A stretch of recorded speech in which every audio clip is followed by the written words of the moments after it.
بسم الله الرحمن الرحيم الحمد لله رب العالمين والصلاة والسلام على الحبيب المصطفى أبي القاسم محمد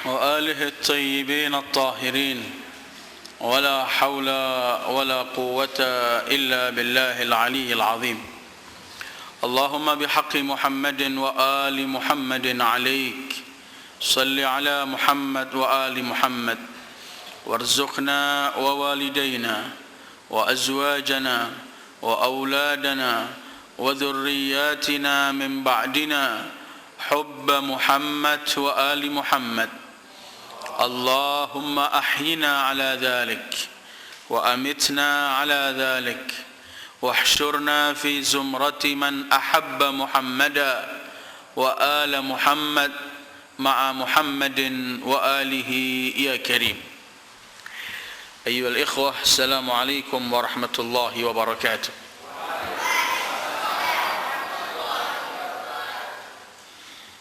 Malam ini malam kelima kita mengkaji Nahjul Balaghah. Dalam pertemuan-pertemuan yang lalu kita bicarakan berkaitan apa yang diungkapkan oleh Imam Ali kelak yang akan terjadi di akhir zaman. Dan kajian kita malam ini juga masih tetap berkaitan apa yang diungkapkan Imam Ali berkaitan untuk akhir zaman itu. Karena seperti yang saya sampaikan pada pertemuan yang lalu, nampaknya zaman yang disebut oleh Imam Ali itu sudah kita alami di zaman kita sekarang ini, dan kita telah menyaksikan semua yang beliau sebutkan dalam hal-hal yang beliau terangkan berkaitan di akhir zaman. Ini malam ini juga sudah dibagikan, ini merupakan pelajaran kelima ini. Saya akan baca apa yang diungkapkan oleh pintu kota ilmu Rasul Al-Imam Ali ibn Abi Talib. Bismillahirrahmanirrahim. وَقَدْ أَصْبَحْتُمْ فِي زَمَانٍ لَا يَزْدَادُ الْخَيْرُ فِيهِ إِلَّا إِدْبَارًا والشر فيه إلا إقبالا والشيطان في هلاك الناس إلا طمعا فهذا أوان قويت عدته وعمت مكيدته وأمكنت فريسته اضرب بطرفك حيث شئت من الناس هل تبصر إلا فقيرا يكابد فقرا أو غنيا بدل نعمة الله كفرا أو بخيلا اتخذ بحق الله وفرا أو متمردا كأن بأذنه عن سمع المواعظ وقرا.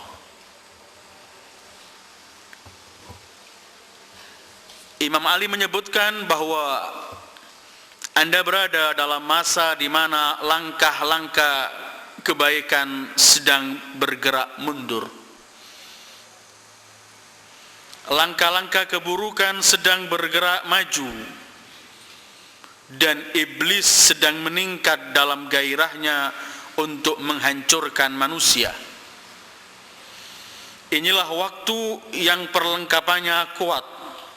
Perangkap-perangkapnya telah disebarkan dan mangsanya telah menjadi mudah ditangkap.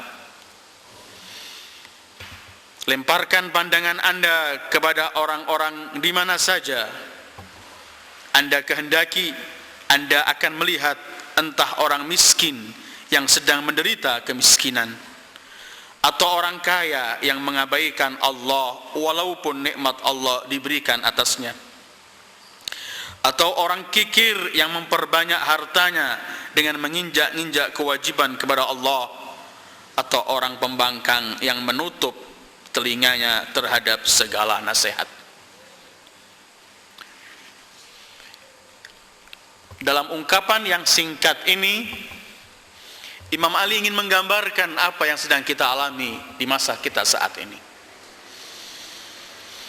Di mana Imam Ali pertama menyebutkan ada 3 hal. Pertama, kita hidup di satu masa, satu zaman di mana al-khair, kebaikan itu mundur. Dan sebentar lagi mungkin sedikit, tambah sedikit, hampir nggak nampak lagi kebaikan. Sementara keburukan, kejelekan terus maju dengan bermacam-macam cara dan corak. Ketiga, syaitan lebih rakus untuk menyesatkan anak Adam saat ini. Di saat kebaikan mundur, kebaikan tidak lagi dipraktekkan oleh orang, kejelekan merajalela di mana-mana. Di saat semacam ini yang terjadi ialah syaitan tambah lebih rakus untuk menyesatkan anak Adam. Syaitan tambah gigih untuk mengenyahkan anak Adam supaya anak Adam kelak menjadi kawannya di neraka sebagai dengki dan murkanya iblis kepada Adam dan turunan Adam sepanjang zaman. Apabila kebaikan telah dilupakan oleh orang, kebaikan telah diabaikan, pasti yang muncul kejelekan. Seperti apabila sunnah Rasul diabaikan, ketentuan syariat ditinggalkan, yang muncul bid'ah dan pelanggaran-pelanggaran terhadap Rasul. Itu suatu yang pasti. Ketika kebaikan tersebar di mana-mana, maka kejelekan akan enggan atau akan malu-malu ia keluar menampilkan diri.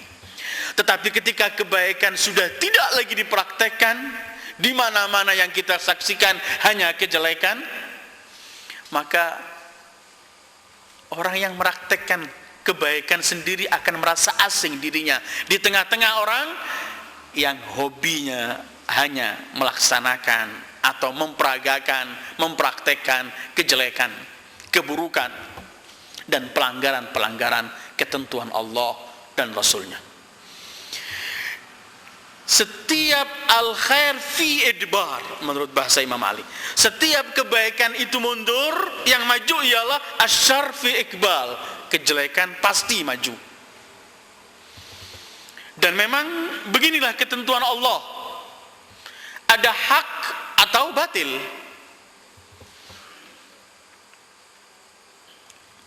Kalau tidak dipraktekkan hak, kalau tidak yang dilaksanakan hak, yang timbul adalah batil. Karena jalannya cuma 2, hak atau batil. Yuqatiluna fi sabilillah, ada yang yuqatiluna fi sabilit taghut, begitu bahasa Al-Quran. Ada yang melaksanakan ma'ruf, ada yang melaksanakan mungkar. Tetapi kapan yang syar akan merajalela? Ketika al-khair mundur. Mungkin dalam pertemuan-pertemuan yang lalu pernah juga kita bahas, banyak hal yang indah milik Islam ini menjadi asing di tengah-tengah kaum musliminnya sendiri. Karena sudah lupa, sudah sangat begitu jauh dilupakan. Orang kalau melihat tepat waktu, bersih, jujur, sesuatu yang aneh, masih ada orang praktekkan ini. Karena apa? Karena asingnya kebaikan itu di tengah-tengah masyarakat yang cuma dinaungi oleh asyar, kejelekan. Jadi kalau setiap al-khair fi idbar mundur, yang ada asyar fi iqbal, maju. Kalau al-khair yang maju, maka syar yang mundur. Dalam bahasa Al-Quran ada tayyib, ada khabith. Ada aulia, ada auliaul kuffar, pengikut-pengikut kufar, pengikut-pengikut menyimpang dari Allah, ada aulia Allah.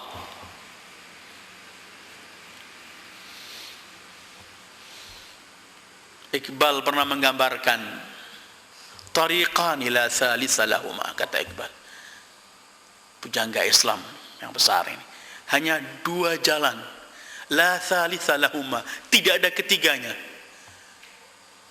Tariqan la tawassuta bainahuma, tidak ada tengah-tengah, imma khair imma syar. Kata Imam Ali, asbahtum fi zamanin la yazdadul khairu illa idbara. Kebaikan setiap saat tambah mundur terus. Kemudian wasyarru fihi, kejelekan di zaman itu illa ikbala. Allahu akbar. Bermacam-macam corak kebatilan yang tampil saat ini. Saya tidak ulangi lagi, tapi sudah pernah saya sampaikan dalam pertemuan-pertemuan yang lalu. Kebatilan yang merajalela saat ini bukan karena kokohnya kebatilan, kuatnya batil, tetapi karena hak tidak menampilkan. Pembawa hak, pemeluk hak tidak menampilkan haknya. Yang ada akhirnya batil keluar. Seperti yang saya gambarkan pada pertemuan-pertemuan yang lalu. Tukang-tukang sihir Fir'aun boleh bangga dan menyombongkan dirinya ketika tongkat Musa belum keluar. Tetapi tongkat Musa ketika keluar, selesailah kebatilan. Kemudian apabila asyar, kejelekan ini merajalela, karena yang suka memberikan was-was atau instruksi untuk orang melaksanakan kejelekan itu syaitan. Hari ini dapat 10, dia besok rakus untuk memperoleh 20. Besok dapat 20, dia lusa ingin lagi memperoleh 40 dan terus. Karena begitulah syaitan telah sumpah di hadapan Allah untuk mengganyang seluruh anak Adam. Fabi'izzatika la ughwiyannahum ajma'in illa ibadaka minhumul mukhlasin. Ya Allah, bersumpah iblis di hadapan Allah, ya Allah, demi semua kemuliaan-Mu, aku akan sesatkan anak Adam, kecuali hamba-hamba-Mu yang mukhlis. Dan usaha syaitan seperti yang digambarkan oleh Imam Ali dalam ungkapan beliau, wasyaitanu fi halakin nasi illa tama'a, tambah rakus, tambah banyak yang diambil ini. Terus Imam Ali mengomentari arti tamaknya syaitan untuk menyesatkan anak Adam di tengah-tengah, di zaman yang mana kejelekan merajalela dan terus bertambah, kebaikan mundur. Imam Ali mensifati syaitan dengan beberapa sifat. Fahadha awanun qawiyat su'uddatuh. Ini masanya, waktunya. Kapan waktu ini? Ketika kebaikan telah mundur dan kejelekan maju. Ini waktunya syaitan telah qawiyat uddatuh, kuat, semua persiapannya kuat sudah. Ayyuhal ikhwah, kapan syaitan jadi kuat dan kepada siapa syaitan menjadi kuat? Saya tidak akan bahas banyak syaitan malam ini, tapi suatu hari kita akan duduk membahas syaitan dalam Al-Quran. Syaitan itu akan nampak kuat, persiapannya lengkap. Kepada siapa? Kalau berhadapan dengan siapa? Kalau kita melihat Al-Quran, ternyata Al-Quran menyebutkan syaitan itu lemah. Inna kaidah syaitani kana dhaifa. Begitu Al-Quran menyebutkan. Syaitan dan tipu daya syaitan lemah sekali. Tetapi syaitan dengan semua tipu dayanya akan kuat dan mampu menjebak anak Adam. Kapan? Ketika anak Adam itu enggak berpegangan dengan Allah, maka syaitan mudah akan mengombang-ambingkan anak Adam. Karena kalau kita sudah berlindung pada Allah, kalau kita sudah kembali kepada Allah, maka syaitan nampak wujud aslinya. Inna kaidah syaitani kana dhaifa. Tetapi ketika kita tidak bersama Allah, maka kita tidak pernah mampu melawan syaitan. Coba kita lihat Al-Quran mengajari kita agar kita selalu mengatakan wa qur rabbi a'udzu bika min hamazati syaitan wa a'udzu bika rabbi an yahdurun. Kita diminta oleh Allah untuk berlindung. Fasta'id billah minasyaitonir rajim. Begitu Allah menyebutkan. Berlindunglah kepada Allah. Karena kalau kita tidak berlindung menjadi orang-orang yang tidak beriman, ketika di hadapan mereka syaitan kuat. Coba dengarkan Al-A'raf. Allah berfirman dalam A'raf ayat 27 menyebutkan bahwa syaitan itu cuma mampu mengganggu mereka, anak-anak Adam yang tidak lagi beriman kepada Allah. Dalam akhir ayat 27 Allah menyebutkan a'udzubillahi minasyaitonir rajim, inna ja'alna syayatina awliya'a lilladzina la yu'minun. Kepada mereka orang-orang yang tidak beriman, syaitan bisa dekat. Qawiyat uddatuh kepada mereka.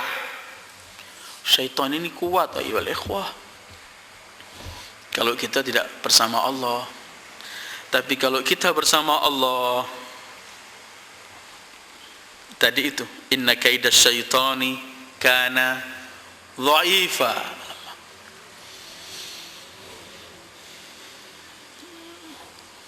Karena syaitan ini, kalau kita membaca Al-Quran, di depan saya ini ada Al-A'raf ayat 17. Syaitan ini ingin nanti kalimat-kalimat terakhir Imam Ali menyebutkan ada 4 manusia itu.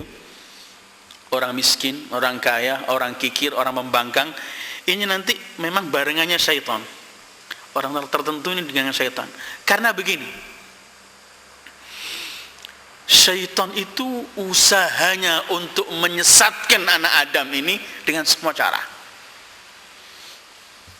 Tujuannya satu, agar anak Adam kemudian manusia ini enggak bersyukur kepada Allah. Artinya enggak bersyukur pada Allah, enggak ingat kepada Allah.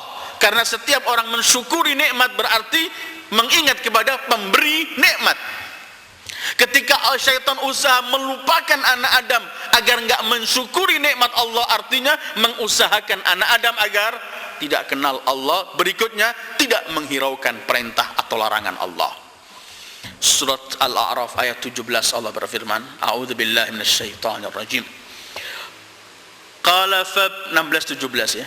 Qala fa bima aghwaytani la aqudanna lahum siratakal mustaqim.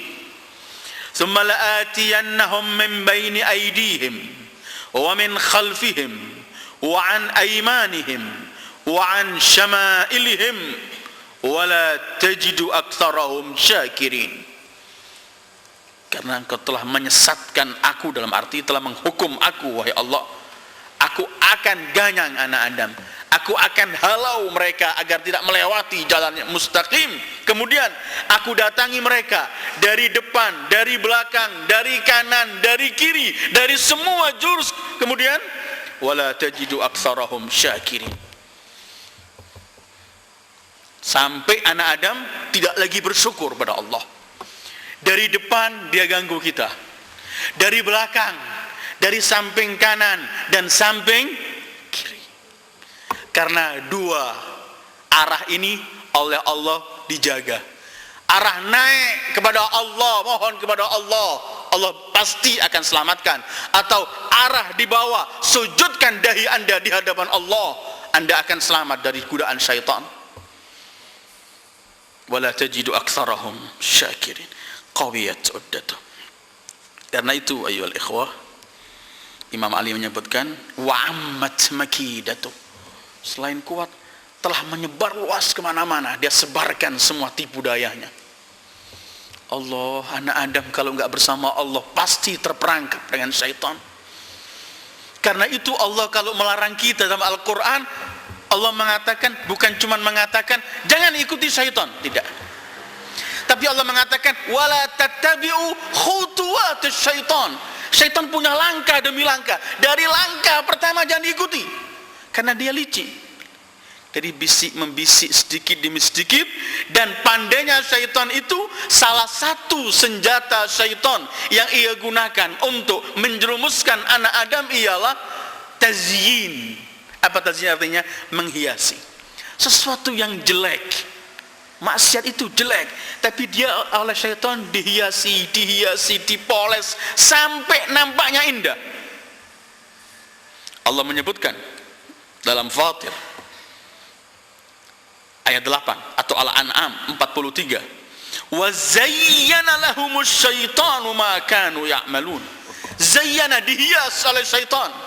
Kalau syaitan sudah menghias sesuatu perbuatan, jeleknya semacam apapun, orang itu akan melihat fara'ahu hasana, ia akan melihat sesuatu ini indah. Seperti Allah gambarkan, afaman zuyyina lahu su'u amalihi fara'ahu hasana wa amkanat farisatuh. Orang sudah dipegang mangsanya oleh syaitan, udah nggak mampu lepas. Padahal Al-Quran menceritakan, dalam Al-Quran ini syaitan nanti di hari kiamat berkata begini pada anak Adam, jangan salahkan aku, salahkan diri kamu sendiri. La talumuni walumu anfusakum. Salahkan diri kalian, aku cuma mengajak kalian, kalian mau. Qawiyat uddatuh, ammat makidatuh, amkanat farisatuh. Ini sifat-sifat syaitan. Padahal orang yang menjadi kawan syaitan orang yang paling rugi. Orang menjadi kawan syaitan merupakan manusia paling rugi. Anda mungkin bertanya, siapa yang akan menjadi kawan syaitan? Kemudian kita akan baca Quran bahwa kawan syaitan adalah orang yang paling rugi. Kita akan menemukan di dalam Al-Quran Allah menyebutkan begini, wa may ya'shu an dzikrir rahmani nuqayyid lahu syaitanan fahuwa lahu qarin. Orang yang mulai sedikit berpaling, belum mutlak berpaling, enggak, mulai sedikit berpaling dari ketentuan Allah, Allah akan jadikan orang itu kawannya syaitan. Lah kalau orang jadi kawannya syaitan, Anda tahu bagaimana sumpahnya syaitan. Dan coba Anda dengarkan surat An-Nisa ayat 38 berkaitan dengan nasib kawan syaitan. Allah mengomentari gini, wa man yakun syaitanu lahu qarina fasa'a qarina. Siapa yang menjadi kawan syaitan dan syaitan menjadi kawannya, maka sejelek-jelek kawan. Nanti di akhir zaman, di hari kiamat, orang akan teriak, ya laita baini wa bainaka bu'dal masyriqaini fa bi'sal qarin. Coba antara aku dengan kamu, wahai syaitan, itu jarak antara timur dan barat, sejelek-jelek kawan kamu. Inilah syaitan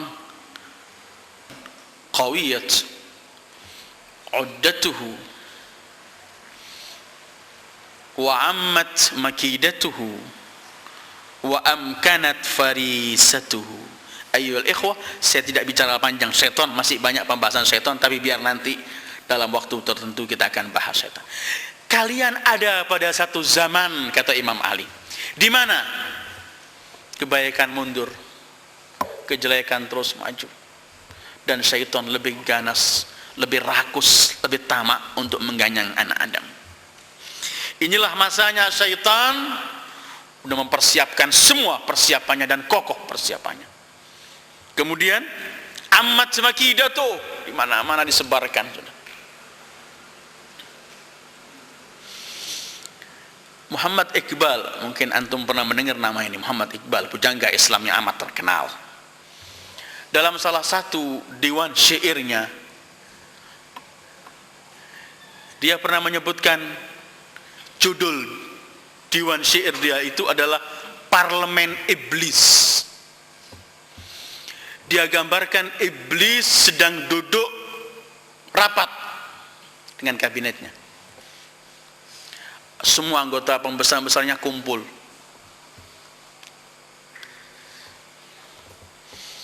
Yang ingin diselesaikan dalam pertemuan rapat itu ialah bagaimana caranya mematikan semangat seorang muslim yang kokoh gigih mempraktekkan Islamnya, berani memperjuangkan agamanya, dan tidak lagi takut diancam atau diapapun.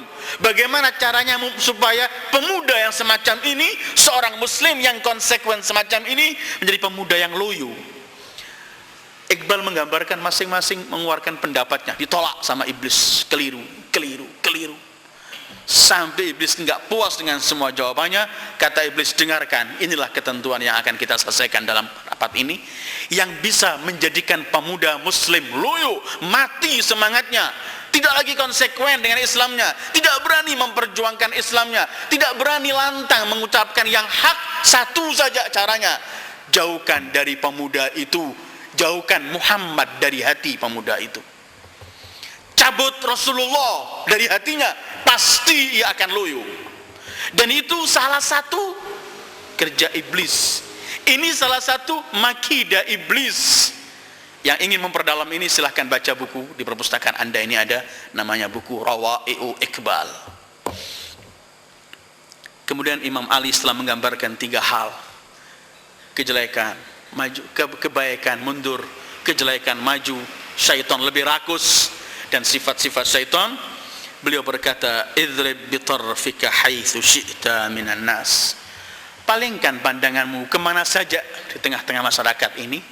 Di zaman yang sudah kebaikan enggak lagi dipraktekkan, kejelekan merajalela, syaitan lebih ganas, kamu pandang kemana saja, kamu cuma menemukan 4 manusia anak Adam ini. Idrib bitarfika haitsu syi'ta. Yang ada cuma 4. Pertama, hal tubsiru illa faqiran yukabidu faqra. Kamu cuma menemukan orang miskin yang melawan kemiskinannya tapi enggak mampu. Kedua, au ghaniyan baddala ni'matallahi kufra. Kamu menemukan yang kedua, orang kaya yang menghambur-hamburkan kekayaannya untuk menantang Allah, yang harusnya mensyukuri bahkan mengkufuri kenikmatan Allah. Ketiga, au bakhilan ittakhadha bihaqqillahi wafra. Kamu menemukan orang yang kikir, bakhil, cuma menumpuk hak Allah padanya. Keempat, kamu menemukan orang yang mutamarrid, mokong kata orang Jawa, gak mau lagi mendengarkan nasihat, seakan-akan di telinganya disumpat sudah, tidak lagi mau mendengarkan nasihat. Ayyuhal ikhwah al-aizza, 4 manusia ini kita saksikan di zaman kita sekarang, di sekeliling kita ini, apalagi hari-hari ini. Allahu Akbar. Setelah BBM naik ini, jangan jauh-jauh pergi ke mana-mana, di negeri kita ini aja sudah. Hal tubsiru illa faqiran yukabidu faqra. Orang miskin di mana-mana dan mementaskan kemiskinannya enggak mampu. Setiap orang yang membicarakan mereka untuk mengulurkan tangan membantu mereka, kebanyakan mereka bukan malah membantu, tapi menjual nama orang-orang miskin untuk menumpuk-numpuk harta sendiri. Illa faqiran yukabidu faqra. Saudara-saudara kita kaum muslimin sehari-hari ini memakan sulit, hidup di negeri yang kaya, hidup di negeri yang kaya, tapi sangat miskin. Saya ingat ada ungkapan seorang pengarang kitab banyak, seorang alim besar, namanya Syekh Muhammad Majdzub, dosen di Madinah, Jami'ah Madinah, Madinah Universitas di Madinah sana. Pernah kita jumpa dengan dia tahun 82 mungkin di India, setelah beliau berkunjung ke Indonesia. Pengarang besar, puluhan buku ya tulis. Dari Suriah orang itu, tapi tinggal di Madinah. Ketika kita tanya waktu itu setelah dia berkunjung ke Indonesia dan menyampaikan beberapa ceramah negeri ini, apa kesan Anda melihat Indonesia? Dia bilang, Indonesia fi kalimah Indonesia cuma ana bisa ungkapkan dalam satu kalimat. Apa itu? Dia berkata, ahsabu ardhin li afqad sya'bin. Indonesia ini negeri yang paling subur, dimiliki rakyat paling miskin. Ahsabu ardhin, subur, tapi li afqad sya'bin. Dan ketika menimpa kemiskinan di negeri kita ini, yang pertama terkena imbasnya adalah saudara-saudara kita yang lidahnya menyebut nama Allah, menyebut nama Rasulullah sallallahu alaihi wa alihi, hidup dalam kemiskinan. Ketika orang hidup dalam kemiskinan, apa yang terjadi ayyuhal ikhwah? Kemiskinan itu bahaya sekali. Karena itu kalau kita melihat konsep Al-Quran, Al-Quran dengan bermacam-macam cara untuk mementas kemiskinan. Dan konsep Al-Quran selalunya tidak hanya memaksa orang kaya, tapi setiap individu harus berusaha untuk mementaskan kemiskinan. Wala tahadduna ala ta'amil miskin. Saling gotong royong, bantu-membantu. Ketika kemiskinan telah merajalela di tengah-tengah kaum muslimin di zaman yang sedang kita seadakan saat ini, karena kemiskinan itu terjadi kebiasaannya ada kepincangan dalam pembagian harta. Itulah konsep Al-Quran, likai la takuna dulatan bainal aghniya, agar harta ini enggak hanya keliling dari kaya ke kaya saja. Ketika terjadi kemiskinan, yang muncul ayyuhal ikhwah adalah banyak orang murtad dari agama ini. Karena Rasul sallallahu alaihi wa alihi bersabda, kadal faqru an yakuna kufra. Kemiskinan itu membawa kepada kekafiran, kekufuran. Yang terjadi, orang acuh tak acuh dengan agama, muak.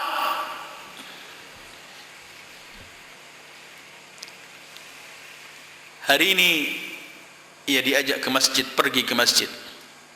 Besok diajak ke gereja, dia pun pergi ke gereja. Bagi dia yang bisa memberikan makan dan hidup. Kalau ini sudah terjadi, maka ini situasi yang paling berbahaya.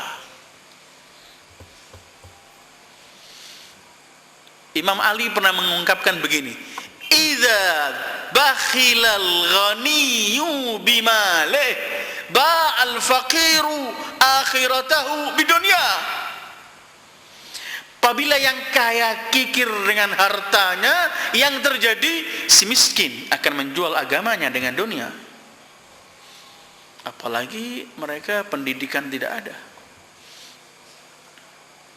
Kata Imam Ali, palingkan pandanganmu kemana saja.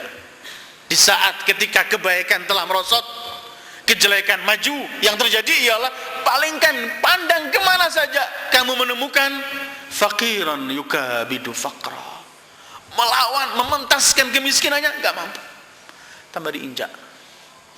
Orang mengumpulkan uang untuk orang miskin, uang itu dimakan sendiri. Orang mengumpulkan anak-anak yatim, orang-orang miskin, dimintakan sumbangan sana sini, dimakan sendiri, jadikan objek.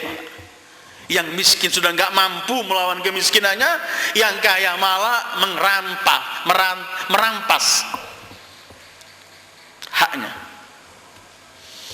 Hal tubsiru illa faqiran yukabidu faqra. Kedua, ada yang miskin enggak mampu mementaskan kemiskinannya, tapi pandang yang lain, ada ghaniyan badala ni'matallahi kufra. Ada lagi orang-orang kaya yang merubah nikmat-nikmat Allah yang semestinya mereka harus syukuri, malah mereka kufuri. Dengan apa mereka mengkufuri nikmat Allah? Dengan mereka berfoya-foya dengan harta mereka, membiarkan si miskin mati kelaparan. Berapa banyak orang gak bisa duduk di bangku sekolah dalam pendidikan karena kemiskinan, sementara yang kaya tidak peduli dengan pendidikan. Berapa banyak orang-orang gak makan, mati kelaparan. Dan belum lama ini kita juga dengar apa yang terjadi di Papua. Sementara di sana banyak orang-orang membuang makanan di tong-tong sampah mereka yang terlalu berlebihan. Senjangan yang begitu menolok. Ghaniyan badala ni'matallahi kufra. Karena kekayaan itu kalau mereka tahu bahwa dari Allah, pasti mereka akan memberikan hak-hak hamba Allah yang harus mereka berikan. Karena harta ini ada hak untuk orang lain. Haqqun lis-sa'ili wal mahrum. Begitu kata Allah. Ada hak orang yang minta atau hak orang yang enggak memperoleh haknya. Yang semestinya dia bisa makan tapi enggak memiliki, itu mahrum dia, harus kamu kasih. Tetapi tidak. Yang miskin diambang kekufuran, yang kaya memancing-mancing kemurkaan Allah. Di tengah-tengah orang yang mencuri nasi untuk makan anaknya, di waktu yang sama orang yang menghamburkan miliaran untuk semalam atau beberapa saat dalam acara-acara mereka tertentu. Al-aghniya, Islam tidak memusuhi orang kaya, jangan salah faham. Tidak. Islam memberikan hak orang kaya, karena mereka apabila mengeluarkan harta mereka pada jalannya, maka semua sesuatu ini memerlukan harta. Dalam dakwah, dalam banyak hal. Tetapi yang dimusuhi oleh Islam, yang dikritik oleh Islam ialah mereka orang-orang yang memiliki harta, kemudian dengan harta itu mereka mancing-mancing kemurkaan Allah. Mereka hamburkan bukan pada tempatnya. Karena itu kalau Anda membaca Al-Quran sejarah para nabi ini, pasti yang menolak mereka pertama orang-orang kaya model begini. Karena orang-orang kaya yang model cuman ingin selagi memiliki, aku bebas berbuat apa, orang semacam ini akan tabrakan dengan ketentuan Allah. Akan tidak mau mendengarkan perintah atau larangan Allah. Karena itu sepanjang sejarah para nabi dalam Al-Quran, selalu yang menolak mereka adalah orang-orang kaya. Orang kaya yang tadi saya sebutnya, tipenya semacam itu. Ada saya sebutkan dari sini dalam beberapa ayat Al-Quran, antara lain Zukhruf atau surat Saba juga 34 Allah berfirman, A'udzu billahi minasyaitonir rajim. وَمَا أَرْسَلْنَا فِي قَرْيَةٍ مِّن نَّذِيرٍ إِلَّا قَالَ مُتْرَفُوهَا إِنَّا بِمَا أُرْسِلْتُمْ بِهِ كَافِرُونَ. Tidak kami utus seorang rasul di negeri manapun kecuali orang-orang kaya di negeri itu yang menghambur-hamburkan hartanya, yang berbuat sewenang-wenang, pasti mereka akan berkata kepada para rasul itu, kami tidak mau menerima ketentuanmu. Seperti Anda baca sejarah Nabi Syuaib ketika mereka berkata, as-salawatu tanhana an naf'ala fi amwalina ma nasha'. Apakah dakwah yang kamu ajak, yang kamu bawa kita kepada untuk percaya dakwahmu itu untuk bisa mencegah agar kita tidak berbuat sewenang-wenang yang kita ingin berbuat dengan harta kita?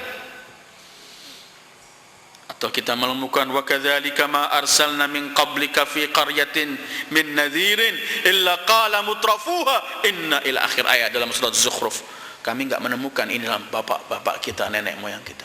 Artinya orang-orang kaya, tipe orang kaya yang badala ni'matallahi kufra, mereka itu tidak lagi mau mendengarkan ketentuan Allah, karena itu mereka yang paling melanggar ketentuan Allah.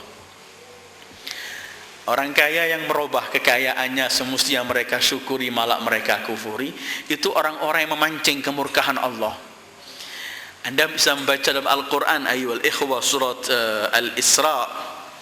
Bisa Anda baca surat Al-Isra ayat 16 mungkin. Allah menceritakan kalau Allah ingin menghancurkan satu negeri, itu biasanya pola negeri itu dulu, pasti yang terjadi negeri itu ialah apa? Orang-orang kayanya suka menghambur-hamburkan kekayaannya, menerjang semua ketentuan Allah. Coba kita dengar bersama firman Allah, wa idza aradna an nuhlika qaryatan amarna mutrafiha fafasaqu fiha fahaqqa haqqa 'alaiha al-qaul fadammarnaha tadmira. Setiap Allah ingin menghancurkan desa, pasti desa itu orang-orang yang mutraif, yang berhambur-hamburkan dengan hartanya, yang congkak dengan kekayaannya. Mereka itu yang berbuat fasik, berbuat keji, baru Allah hancurkan. Kalau Anda melihat satu negeri yang kaya begini modelnya, maka cepat-cepat berlindunglah cepat pada Allah, karena bala Allah akan datang. Setiap orang kaya menghambur-hamburkan hartanya bukan pada tempatnya, tidak memberikan hak orang yang harus ia berikan, tidak lagi melaksanakan perintah Allah, tidak menghiraukan ketentuan Allah, maka itu tanda-tanda negeri itu akan dihancurkan oleh Allah. Karena mereka fakafarat bi an'umillah, mereka telah berkufur seperti desa yang Allah ceritakan dalam Al-Quran ketika Allah hancurkan. Karena itu kalau Anda membaca Al-Quran, Al-Quran pernah menceritakan pada kita model orang-orang kaya yang lupa daratan, orang-orang kaya yang tidak lagi mensyukuri, bahkan menantang Allah dalam semua kekayaannya. Ada 3 cerita ayyuhal ikhwah, tidak akan saya bawa semua lengkapnya, cuman saya akan lewat saja. Ada cerita Qarun, tokoh konglomerat yang paling diabadikan Al-Quran zaman Musa. Atau cerita orang yang punya 2 kebun di surat Kahfi. Atau cerita orang 3 atau 4 keluarga, satu keluarga yang memiliki kebun dalam surat Qalam. Semua ceritanya hampir sama, bahwa mereka orang-orang kaya itu menganggap dia, kenapa saya bantu orang lain? Mereka berpikiran kalau Allah kasihan sama orang-orang miskin, biar Allah yang ngasih mereka, bukan saya. Wa idza qila lahum anfiqu mimma razaqakumullah qala alladhina kafaru lil ladzina amanu anut'imu man law yasha'ullah anfiq. Kenapa kita? Orang-orang kaya itu mengutarakan ini atau tidak? Mantik mereka begitu. Kenapa harus saya bantu orang-orang miskin? Kalau Allah yang menciptakan mereka, kalau kasihan biar Allah yang ngasih. Mereka lupa kalau mereka mendapatkan semua dari Allah. Ada 3 contoh. Qarun, yang Allah sebutkan kekayaannya begitu melimpah ruah, kuncinya saja begitu orang yang begitu banyak yang membawa, gudangnya penuh dengan kekayaan. Ketika ia keluar, kharaja bizina, dengan semua kekayaan ditampilkan. Ketika diperintahkan, keluarkan, beri orang-orang. Ahsin kama ahsanallahu ilaik, begitu nasihat Allah untuk Qarun. Berbuat baiklah sama hamba Allah seperti Allah berbuat baik pada kamu. Tapi Qarun menepuk dada. Innama utituhu ala ilmin indi. Jangan ikut campur syariat perintah atau melarang. Aku kaya karena kepandaianku bisnis. Yang terjadi apa? Allah ceritakan fa khasafna bihi wa bidarihil ard. Kami belah bumi. Kami masukkan ia dengan semua kekayaannya. Habis. Fa khasafna bihi wa bidarihi al-ard. Itu Allah ceritakan Qarun. Anda lihat cerita dalam surat Kahfi, bagaimana orang yang kaya ini congkak dan sombong. Allah berikan 2 kebun. Kebun ini subur, tidak pernah menzalimi dia kebun itu, selalu panen yang paling enak. Bahasa Al-Quran begini, kiltal jannataini atat ukulaha walam tadhlim minhu syai'a. 2 kebunnya ini selalu memberikan hasil panennya yang indah, tidak pernah menzalimi, artinya nggak pernah kurang panennya. Tetapi pemilik kebun itu apa? Wa dakhala jannatahu wa huwa zalimun li nafsihi. Yang kaya ini, yang diberi oleh Allah kekayaan ini, masuk dengan congkak. Ketika congkak lupa, apa yang terjadi? Ma adzunnu an tabida hadhihi abada. Aku yakin enggak bakal hancur kebunku ini. Kedua, wa ma adzunnu sa'ata qa'imah. Aku pun enggak menganggap ada hari kiamat yang mampu menghancurkan kebunku ini. Wa ma adzunnu sa'ata qa'imah. Wala in ruditu ila rabbi la ajidanna khairan munqalaba. Anggaplah kalau kiamat itu ada, nanti aku pun kembali kepada Allah akan memiliki lebih dari ini. Anggapan dia yang kaya di dunia di akhirat akan juga kaya, yang miskin akan miskin, begitu mantik dia.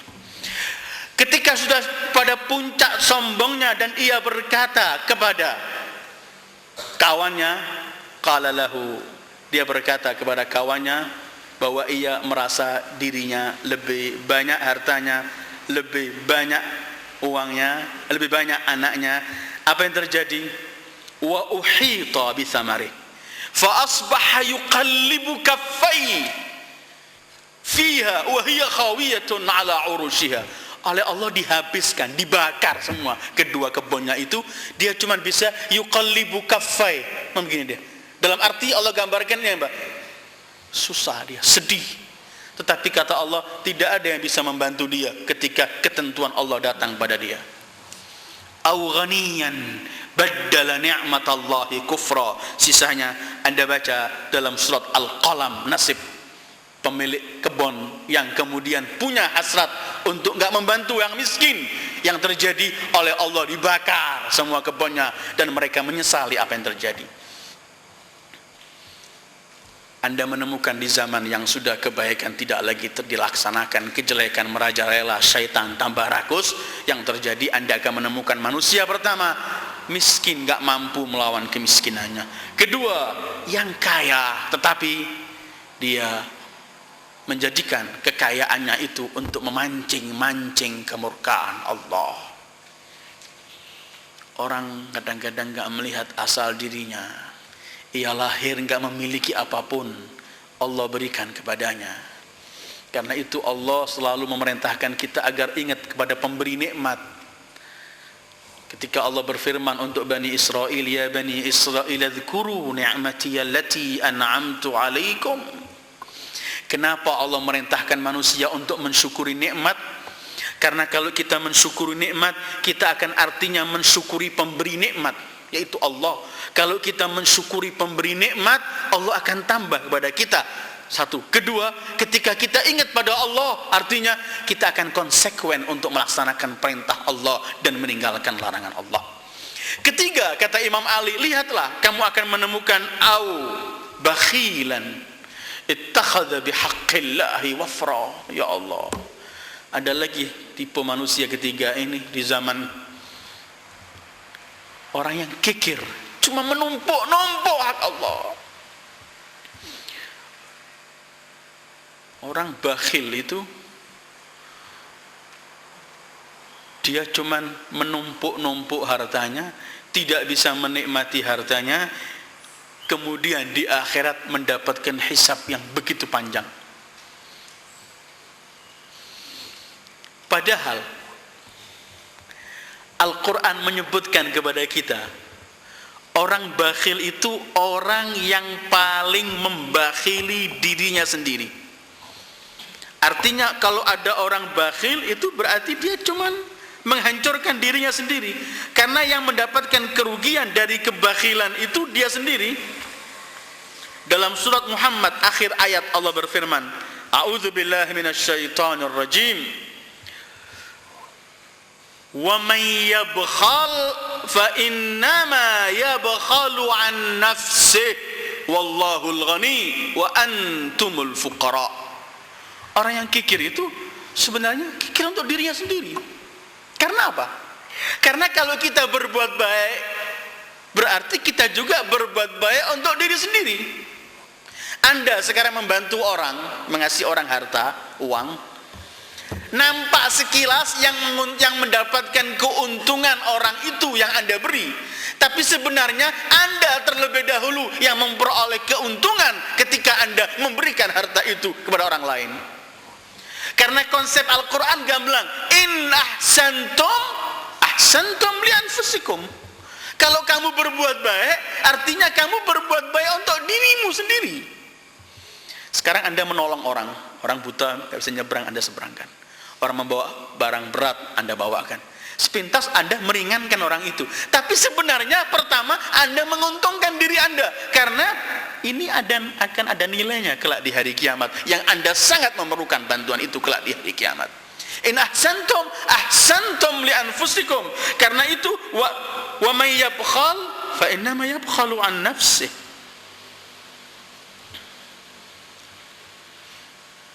Orang bakhil ini yang nggak memahami cara menghitung kekayaannya di hadapan Allah. Coba ia memahami cara menghitung kekayaannya di hadapan Allah, pasti dia nggak bakhil. Ada satu kejadian, pernah Rasulullah menyembelih kambing, memerintahkan orang menyembelih kambing, kemudian memerintahkan istrinya untuk membagi-bagi kambing itu kepada tetangganya, dan biasanya beliau utamakan terlebih dahulu kawan-kawannya Khadijah, istri beliau. Kemudian setelah itu Rasulullah keluar, istrinya disuruh bagi. Kalau saya tidak salah riwayat itu yang disuruh bagi adalah Aisyah, istri beliau.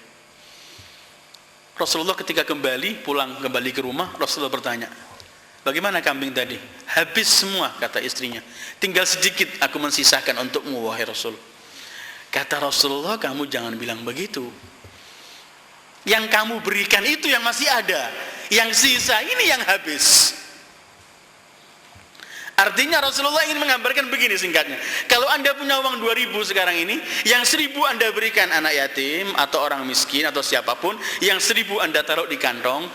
Menurut hitung-hitungan Islam yang kita anut ini, yang milik Anda sebenarnya yang telah Anda keluarkan. Yang masih di kantong Anda tidak ada artinya bagi Anda. Dicuri orang bisa hilang, Anda maaf-maaf untuk makan, ya cuma jadi kotoran. Tetapi yang Anda sudah keluarkan itu pasti milik Anda. Orang kikir itu tidak mampu mempunyai hitungan semacam ini. Bagaimana Rasul mengajarkan kepada dia mana yang milik dia sebenarnya. Karena Rasul pernah menggambarkan, sejelek-jelek orang menuju kembali kepada Allah itu ialah orang yang kaya tapi tidak pernah mentransfer kekayaannya di alam akhirat. Ketika ia mati, dia nggak membawa sesuatu, sementara kekayaannya ditinggalkan. Mungkin bahkan ahli warisnya menjadikan kekayaan itu berantakan, perkelahian, atau digunakan harta-harta itu untuk memancing kemurkaan Allah. Bakhil. Karena itu konsepnya, siapa wa may yabkhal fa innama yabkhalu an nafsihi. Allah sebutkan wallahul ghani wa antumul fuqara. Allah nggak butuh kalau Anda berpikir, karena Anda tetap miskin menurut Allah, dan Allah lah yang paling kaya. Dan biasanya orang kikir ini punya penyakit. Penyakitnya dia nggak senang ada orang dermawan, marah dia. Dia minta orang semua kikir seperti dia. Itu sudah penyakit orang kikir. Dia mau orang itu jangan ada orang yang dermawan, karena kalau ada orang yang dermawan nanti orang bisa menuding dia, kamu nggak seperti itu. Kenapa kamu kikir? Ini kita bisa lihat dalam kehidupan kita saksikan. Tetapi ini juga kalau kita membaca surat Al-Hadid, bisa Anda catat 23, Quran memang menggambarkan begitu. Orang yang kikir ini menyuruh orang lainnya untuk kikir. Subhanallah. Alladzina yabkhaluna wa ya'muruna an-nasa bil bukhli. Kikir, bakhil, memerintahkan orang lain untuk bakhil.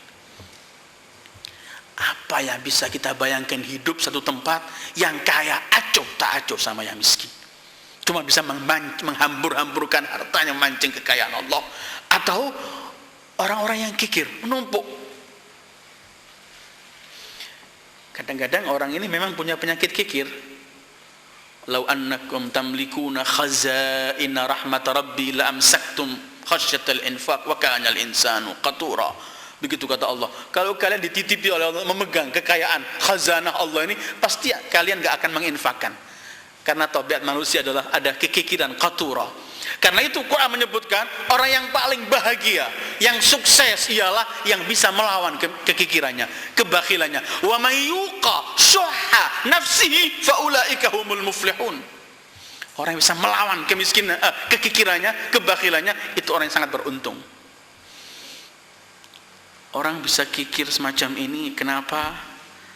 Karena kadang-kadang hitung-hitungan harta itu dia keliru di hadapan Allah. Karena itu Imam Ali pernah menggambarkan begini. Selain tadi ya, idza bakhila al-ghaniyyu bimalih ba'al faqiru akhiratahu bidunya. Imam Ali pernah mengungkapkan ungkapan yang indah. Saya berharap antum bisa menghafalkan kalimat ini. Beliau menyebutkan al-bukhlu bil mawjud su'udzan bil ma'bud. Kikir dengan sesuatu yang ada ini berarti buruk sangka sama Allah.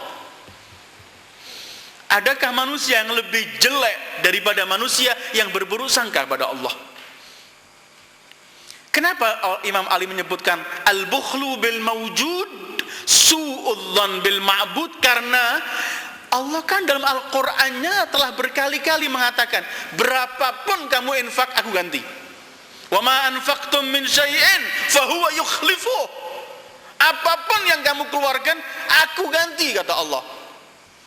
Saya anjurkan antum ada bahasan masalah infak dalam kajian ke-10 surat Al-Baqarah. Bisa dilihat mungkin dalam kasetnya dengan ayat-ayatnya. Bagaimana Al-Quran ingin menyebutkan bahwa yang kamu keluarkan itu aku ganti. Karena itu kalau orang kikir, bakhil, berarti buruk sangka sama Allah. Karena menganggap Allah gak mengganti. Padahal gantiannya Allah. Allahu Akbar. Paling sedikit 10 kali lipat. Al-hasanatu bi'ashri amthaliha. Karena itu Imam Ja'far pun mengungkapkan kalimat yang hampir sama dengan ini. Imam Ja'far pernah berkata, bersabda begini, idza kana al-khalafu min Allah fal bukhlu limadha? Kalau yang ganti itu Allah, kenapa kita kikir? Kenapa kita bakhil? Kata Imam Ja'far, idza kana al-khalafu min Allah fal bukhlu limadha? Au bakhilan, kata Imam Ali, ittakhadhal bukhla bihaqqillahi wafra. Orang kalau sudah kikir nggak bisa diambil sesuatu darinya. Orang kikir itu biasanya nggak punya ghirah. Islam runtuh, saudara mau mati, saudara makan, saudara mau murtad, saudara mau apa, terserah.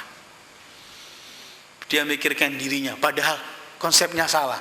Kalau dia memikirkan dirinya, semestinya malah dia memberi banyak. Karena yang perlu dipikirkan dirinya bukan hanya di dunia, tetapi di tempat yang paling menakutkan, yaitu akhirat. Wa inna daral akhirata lahiyal hayawan. Kalau ia memikirkan masa depannya yang sana, pasti ia enggak bakhil. Ketiga, kata Imam Ali, au bakhilan ittakhadha bihaqqillahi wafra. Keempat, kata Imam Ali, dan terakhir, kamu akan menemukan di zaman yang kebaikan telah mundur, kejelekan maju, syaitan tambah rakus, menyesatkan anak Adam. Kamu menemukan mutamarridan, orang ka'anna bi udhunaihi an sam'il mawa'idhi waqra, orang yang mokong, membangkang, degil, tidak lagi mau mendengarkan nasihat, enggak mau mendengarkan teguran, udah ditutup telinganya. Karena seakan-akan di telinganya ada tutupan. Dia mau melakukan apa yang senang ia lakukan, tidak lagi melihat indah, baik, resikonya untuk yang lain bagaimana, tidak. Dia tidak mau ditegur orang, padahal ad-dinu an-nasihah. Al-mu'minu li akhihi al-mu'min mir'a atau kamir'a atau kama qala sallallahu alaihi wa alihi. Seorang mukmin dengan saudara mukminnya itu seperti cermin, saling tegur menegur, membersihkan, melihat. Tapi ada orang di masyarakat ini mutamarrid. Yang saya lakukan ya sudah ini. Kalau ditegur dengan sehalus apapun cara menegur, tetap enggak menerima. Ini yang Allah gambarkan, idza qila lahu taqillaha akhadhathu al-'izzatu bil is fa hasbuhu jahannam. Kalau dikatakan ini bertakwalah pada Allah, tambah menjadi dia, menampakkan kecongkaannya. Saya ditegur begitu, mutamarrid. Ini mutamarrid itu orang yang nggak mau teguran, apalagi keliru. Kan banyak orang keliru ini, tahu kalau keliru cepat-cepat mohon maaf. Tapi ada orang keliru menikmati kelirunya, bahkan ia anggap keliru ini benar. Itu ciri-ciri orang munafikin. Idza qila lahum la tufsidu fil ard qalu innama nahnu muslihun. Kalau dikatakan jangan kamu berbuat durjana di bumi Allah, mereka teriak, tidak, kami orang-orang yang berbuat baik. Mutamarrid. Ia orang mutamarrid itu orang yang paling congkak karena menganggap ia saja yang paling benar.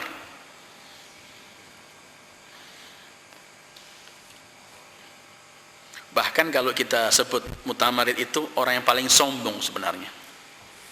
Orang yang paling sombong itu adalah orang yang tidak mau lagi mendengarkan teguran. Pernah Rasulullah Shallallahu Alaihi Wasallam menyampaikan khutbahnya depan para sahabatnya. Beliau berkata, tidak pernah akan masuk surga orang yang congkak dan sombong. Tidak pernah akan masuk surga yang masih memiliki kecongkaan walau sekecil apapun, zarrah. Ada sahabatnya bangun, kemudian dia berkata, sahabat itu, ya Rasulullah, kita ini kan senang kalau punya baju yang leks baik, sandal yang paling baik. Apa itu sombong ya Rasulullah? Karena orang ini takut ancaman Rasulullah, orang yang sombong sekecil apapun gak pernah masuk surga.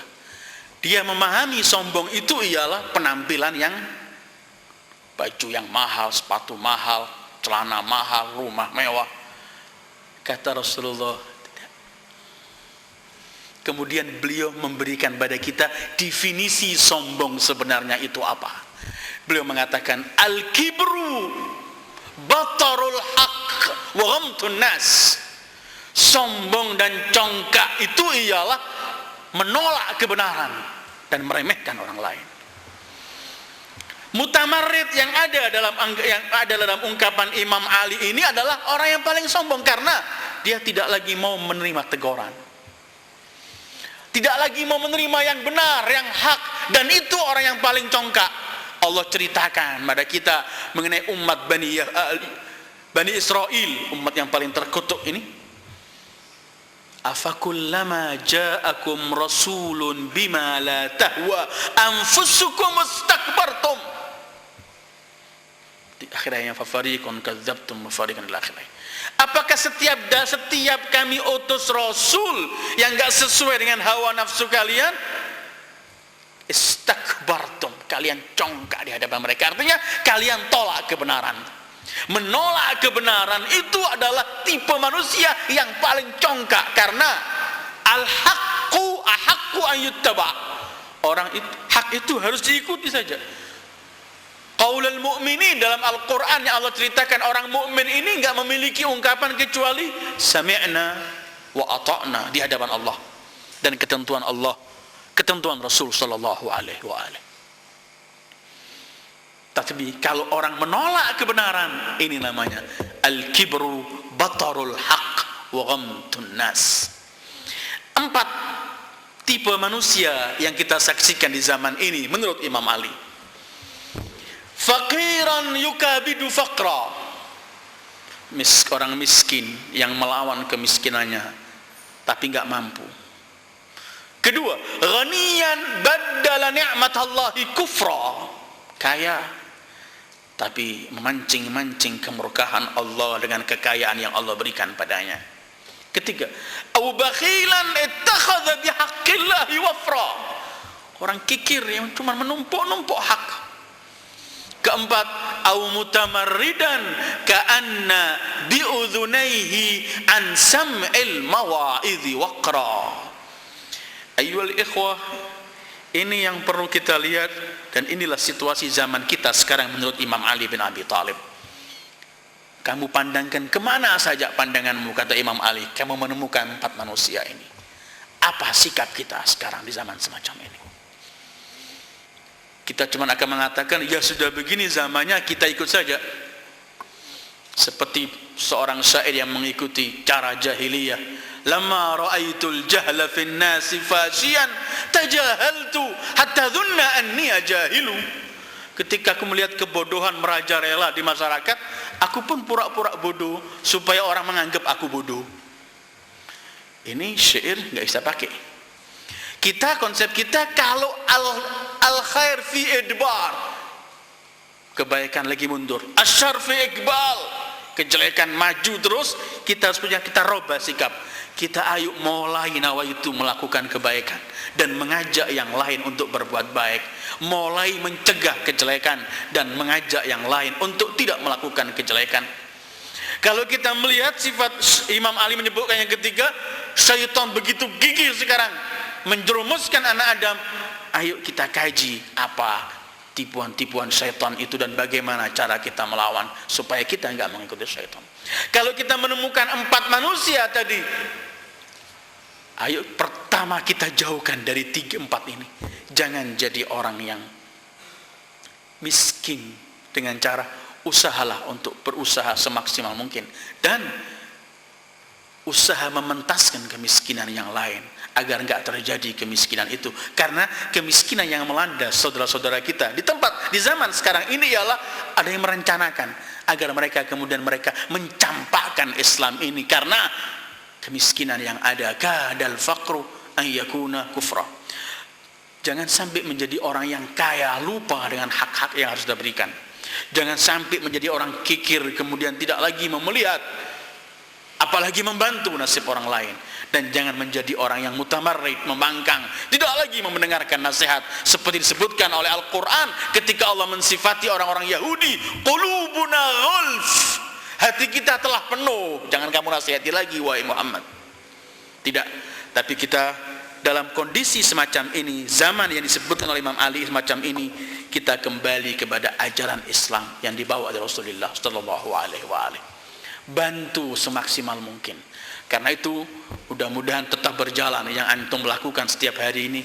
Ada kumpulan uang 100 setiap hari dengan jumlah sekian banyak, seluruh murid maupun asatid maupun karyawan maupun semua ini, agar setiap 2 bulan sekali antum bisa bagi sebagian nasi, beras kepada tangga-tangga kita sebelah ini. Dengan itu kita mulai berbuat baik untuk membantu orang-orang yang sedang memerlukan, dan itu nanti kelak pahalanya besar di hadapan Allah. Ayyuhal ikhwah, ilmu tidak hanya cukup untuk kita kaji, tapi ilmu itu mulai kita nawaitu untuk bisa kita mengamalkan agar kemudian benar-benar kita menjadi orang yang bermanfaat di hadapan Allah, Rasulnya, dan di hadapan sesama kita. Kajian kita minggu yang akan datang mungkin masih ada satu lagi berkaitan ungkapan Imam Ali berkaitan dengan akhir zaman dalam Nahjul Balaghah. Di sana kita akan cari ada beberapa hal yang lain insyaallah. Itu yang bisa saya sampaikan pada malam ini. Wassallallahu ala khairi khalqih Sayyidina Muhammad wa alihi at-tayyibin at-tahirin. Wassalamu alaikum warahmatullahi wabarakatuh.